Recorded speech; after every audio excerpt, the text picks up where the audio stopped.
boy, I sure am thirsty. Let me just get something to drink.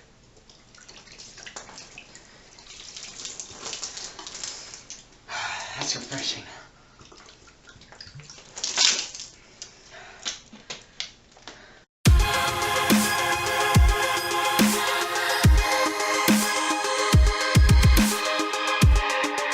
Alright, now let's get me in a new pair of clothes. Alright, this looks good and dry. What is going on, guys? Brendan Charity here, back with another movie review.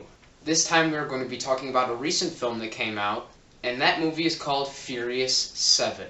Now, I have a really good opinion on this movie. I know many people have mixed, but my opinion is really good. This is the best movie that I have seen all year. I still have to see Ex Machina, still have to see It Follows, still have to see Unfriended, but so far this is the best movie I have seen all year. So James Wan took over this franchise, and now he directed Furious 7. And I thought it was just old James Wan, a lot of upside down moving shots, a lot of spinning, and I really didn't mind it. I thought it was pretty good.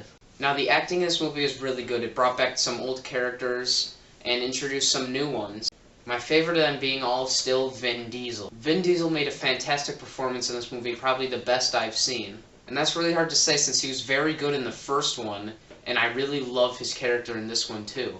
Also, I knew this movie was hard to make because of the loss of Paul Walker. But I thought that when they CGI'd Paul Walker in or something, or CGI'd his face on his brother's body, I didn't really notice it that much, but sometimes it was a bit obvious. Also, another thing, Dwayne Johnson made another good performance, but he wasn't in it enough to where I was really accepting his characters. Tyrese Gibson and Ludacris were fantastic in this movie. Tyrese Gibson was hilarious. I loved how they had their good chemistry together, and I just hope that they're in some more movies together because they're fantastic together. Now, you know the point of this movie, a physics-defying action movie that doesn't really make sense and nothing's realistic. So when, like, the guy got uppercutted by Dwayne Johnson and he got right back up, I didn't really mind it because of the other movies, because you knew that that's what this franchise is. You can't bug on the movie for that because that's what the franchise is. And other than that, I thought the action was great in this movie. James Wan did a fantastic job directing it. And that send-off at the end to Paul Walker, I was tearing up.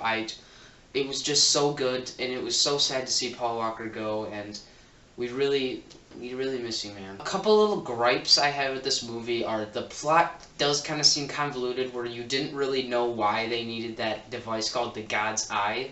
I mean, the villain is where they are every single time. I mean, you don't need the God's Eye to find him. He's there wherever you are.